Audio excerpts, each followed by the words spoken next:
ಸಾಗರದ ಕಾಂಗ್ರೆಸ್ ಕಚೇರಿಯಲ್ಲಿ ಮಾಜಿ ಪ್ರಧಾನಿ ರಾಜೀವ್ ಗಾಂಧಿ, ಮಾಜಿ ಮುಖ್ಯಮಂತ್ರಿ ದೇವರಾಜ್ ಅರಸು ಜಯಂತಿ ಆಚರಿಸಲಾಯಿತು. ಈ ಸಂದರ್ಭದಲ್ಲಿ ಮಾತನಾಡಿದ ಬ್ಲಾಕ್ ಕಾಂಗ್ರೆಸ್ ಅಧ್ಯಕ್ಷ ಕಲಸೆ ಚಂದ್ರಪ್ಪ, ಮಾಜಿ ಪ್ರಧಾನಿ ರಾಜೀವ್ ಗಾಂಧಿ ಮತ್ತು ಮಾಜಿ ಮುಖ್ಯಮಂತ್ರಿ ದೇವರಾಜ್ ಅರಸು ಅವರು ನೀಡಿದ ಕೊಡುಗೆ ಸರ್ವಕಾಲಕ್ಕೂ ಸ್ಮರಣೀಯವಾದದ್ದು. ಅವರ ಸಮಾಜ ಸುಧಾರಣಾ ಕ್ಷಮತೆಯನ್ನು ನಾವೆಲ್ಲ ಮುಂದುವರಿಸಿಕೊಂಡು ಹೋಗಬೇಕು. ಜೊತೆಗೆ ಸಮಾಜದಲ್ಲಿ ಹಿಂದುಳಿದವರನ್ನು ಸಬಲರನ್ನಾಗಿಸುವ ನಿಟ್ಟಿನಲ್ಲಿ ಕಾರ್ಯಪ್ರವೃತ್ತರಾಗಬೇಕು ಎಂದರು. ಯಾಕೆಂದರೆ ಅವರು ಪ್ರಧಾನಮಂತ್ರಿಗಳ ಸಂದರ್ಭದಲ್ಲಿ ಮತದಾರರ ಹಕ್ಕು 21 ವರ್ಷ ಇತ್ತು. ಅದನ್ನು 18 ವರ್ಷಕ್ಕೆ ತಂದು ಯುವ ಪೀಳಿಗೆಗೆ ಒಂದು ಸಂದೇಶವನ್ನು ಕೊಟ್ಟರು ದೇಶಾದ್ಯಂತ. ಆನಂತರ ITBT ಮೊಬೈಲ್ಗಳು ಅವ್ರ ಕಾಲದಲ್ಲೇ ಬಂದಂಥವು. ಹಾಗೆ ಆ ಪ್ರಧಾನಿ ಮಾಡಿದ ಕೆಲಸಗಳು ಸ್ವಲ್ಪ ದಿನ ಆದರೂ ಕೂಡ ಈ ದೇಶಕ್ಕೆ ಅಚ್ಚಳಿಯದೆ ಉಳಿದಂಥ ಕಾರ್ಯಕ್ರಮಗಳನ್ನು ಕೊಟ್ಟಂಥ ಒಬ್ಬ ಧೀಮಂತ ನಾಯಕ. ನಾನು ನನ್ನದಾದ ಶಿವಮೊಗ್ಗ ಬಂದದ್ದು ಭಾಳ ಹತ್ತಿರದಿಂದ ಹೀಗೆ ನೋಡಿದವರು ತೆರೆದ ವ್ಯಾನ್ನಲ್ಲಿ ಎಂಥ ರೂಪವಂತ ಸುಂದರವಾದ ರಾಜೀವ್ ಗಾಂಧಿ ಅವರು. ಭಾಳ ಹಾಸ್ಟೆಲ್ಗಳು OBC ಇಡೀ ರಾಜ್ಯದಲ್ಲಿ ದೇವರಾಜ್ ಅರಸು ಅವರ ಹಾಸ್ಟೆಲ್ ಕೊಟ್ಟದ್ದು ಇವತ್ತು ಯುವ ಜನಾಂಗ ವಿದ್ಯಾವಂತರಾಗಿದ್ದಾರೆ ಅಂದರೆ ಅದಕ್ಕೆ ಅರಸರವರ ಕಾರಣ. ಎಲ್ಲ ತಾಲೂಕುಗಳಲ್ಲಿ OBC ಹಾಸ್ಟೆಲ್ಗಳನ್ನು ನಿರ್ಮಾಣ ಮಾಡಿ, ಸಮಾಜ ಕಲ್ಯಾಣ ಹಾಸ್ಟೆಲ್ಗಳನ್ನು ನಿರ್ಮಾಣ ಮಾಡಿ ಎಲ್ಲ ವರ್ಗದ ಜನರಿಗೆ ವಿದ್ಯಾಭ್ಯಾಸಕ್ಕೆ ಒಂದು ಅನುವು ಮಾಡಿಕೊಟ್ಟಂಥ ಧೀಮಂತ ನಾಯಕರು ದಿವಂಗತ ದೇವರಾಜ್ ಅರಸುರವರು.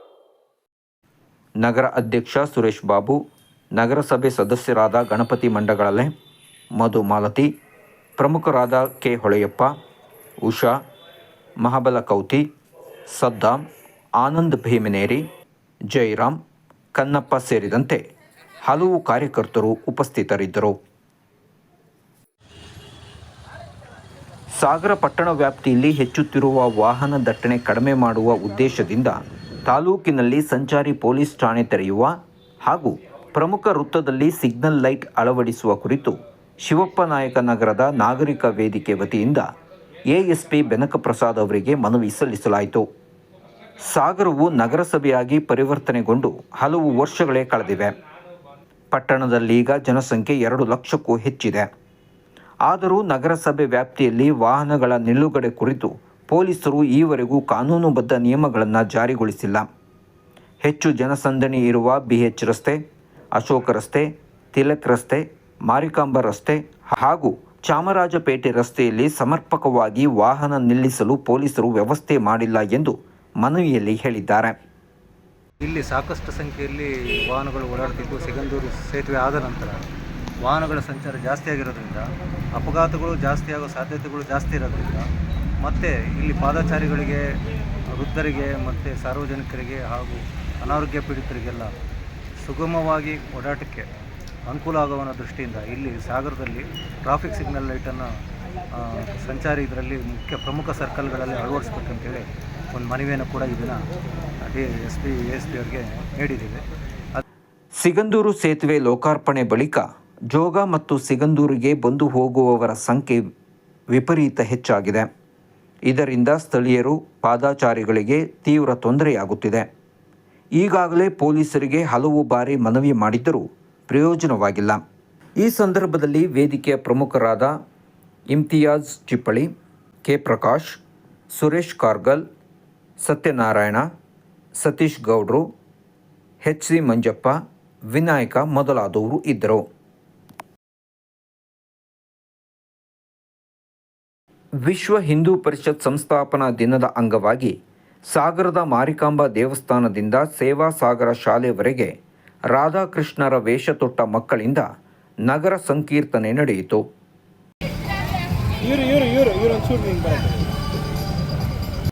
ಬಳಿಕ ಸೇವಾ ಸಾಗರ ಶಾಲೆಯ ಅಜಿತ ಸಭಾಭವನದಲ್ಲಿ ಪುಟಾಣಿಗಳಿಂದ ರಾಧಾಕೃಷ್ಣರ ಪ್ರದರ್ಶನ ಏರ್ಪಡಿಸಲಾಗಿತ್ತು.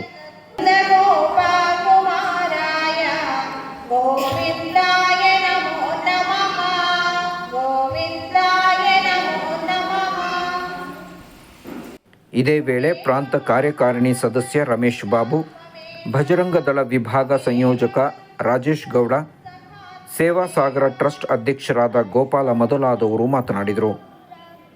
ಸಮಾರಂಭದಲ್ಲಿ ವಿಶ್ವ ಹಿಂದೂ ಪರಿಷತ್, ಭಜರಂಗ ದಳ, ಮಾತೃಶಕ್ತಿ ಹಾಗೂ ದುರ್ಗಾ ವಾಹಿನಿ ಪದಾಧಿಕಾರಿಗಳು, 10 ಪೋಷಕರು ಸಂಭ್ರಮದಿಂದ ಪಾಲ್ಗೊಂಡಿದ್ದರು.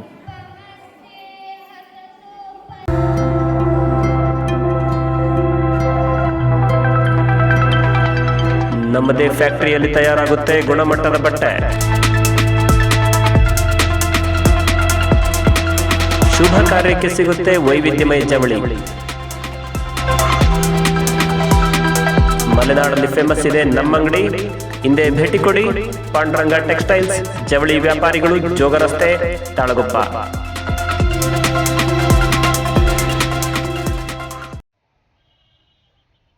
ಸಾಗರದ ಸೊರಬ ರಸ್ತೆಯಲ್ಲಿರೋ ರಾಮಕೃಷ್ಣಾಶ್ರಮ ಶಾಲೆ ಕುರಿತು ಸಾಮಾಜಿಕ ಜಾಲತಾಣದಲ್ಲಿ ಹರಿದಾಡುತ್ತಿದ್ದ ಆಧಾರರಹಿತ ಮಾಹಿತಿಗಳಿಗೆ ಶಾಲಾ ಸಂಸ್ಥಾಪಕ ಅಧ್ಯಕ್ಷ ದೇವರಾಜ್ ಅವರು ಸುದ್ದಿ ಸಹ್ಯಾದ್ರಿಯೊಂದಿಗೆ ಮುಕ್ತವಾಗಿ ಮಾತನಾಡಿದ್ದಾರೆ.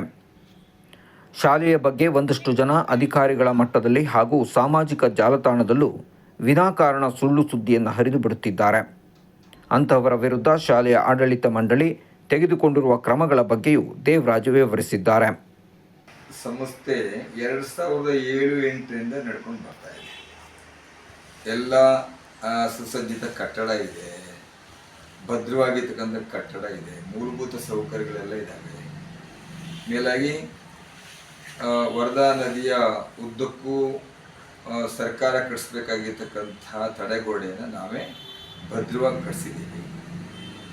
ಸೊ ನಮ್ಮ ಶಾಲೆ 2007-8ರಿಂದ ನಿರಂತರ ನಡ್ಕೊಂಡು ಬಂದಿರತಕ್ಕಂಥದ್ದು ಈಗ ಬಿರುಕು ಬಿಡಲಿಕ್ಕೆ ಅದರ ದುರುದ್ದೇಶದ ವಿಚಾರಗಳು. ಸೊ ಯಾವುದೇ ಕಾರಣಕ್ಕೂ ಕೂಡ ಆ ಥರದ್ದು ಏನೂ ಅನಾಹುತ ಆಗಿಲ್ಲ. ಜೊತೆಗೆ ನಮ್ಮ ಶಾಲೆಗೆ ಸಂಬಂಧಿಸಿದಂತೆ NABL ಲ್ಯಾಬಿಂದ ಬಿಲ್ಡಿಂಗ್ ಟೆಸ್ಟ್ ಮಾಡಿಸಿ, ರಿಬೌಂಡ್ ಟೆಸ್ಟ್ ಮಾಡಿಸಿ, ಪ್ರತಿಯೊಂದು ಬಿಲ್ಡಿಂಗ್ಗಳು, ಗೋಡೆ, ಬೀಮ್ಸು ಪ್ರತಿಯೊಂದನ್ನು ಕೂಡ ಟೆಸ್ಟ್ ಮಾಡಿಸಿ PWD ಇಲಾಖೆಯಿಂದ ಬಿಲ್ಡಿಂಗ್ ಸೇಫ್ಟಿ ಸರ್ಟಿಫಿಕೇಟ್ ತಗೊಂಡಿದ್ದೀವಿ. ಫೈರ್ ಸೇಫ್ಟಿ ಸರ್ಟಿಫಿಕೇಟ್ ಇದೆ, ಬಿಲ್ಡಿಂಗ್ ಸೇಫ್ಟಿ ಸರ್ಟಿಫಿಕೇಟ್ ಇದೆ. ಹಾಗಾಗಿ ಸೊ ನಮ್ಮ ಎಲ್ಲ ಪೋಷಕ ಬಂಧುಗಳಿಗೆ ಗೊತ್ತಿದೆ ರಾಮಕೃಷ್ಣ ಶಾಲೆ ಹೇಗಿದೆ, ಕಟ್ಟಡ ಹೇಗಿದೆ, ಬಿಲ್ಡಿಂಗ್ ಹೇಗಿದೆ, ಇಲ್ಲಿ ವ್ಯವಸ್ಥೆಗಳು ಹೇಗಿದೆ, ಹೇಗೆ ಶಿಕ್ಷಣ ಕೊಡ್ತಾರೆ, ಪ್ರತಿಯೊಂದು ಕೂಡ ನಮ್ಮೆಲ್ಲ ಪೋಷಕರಿಗೆ ಗೊತ್ತಿದೆ.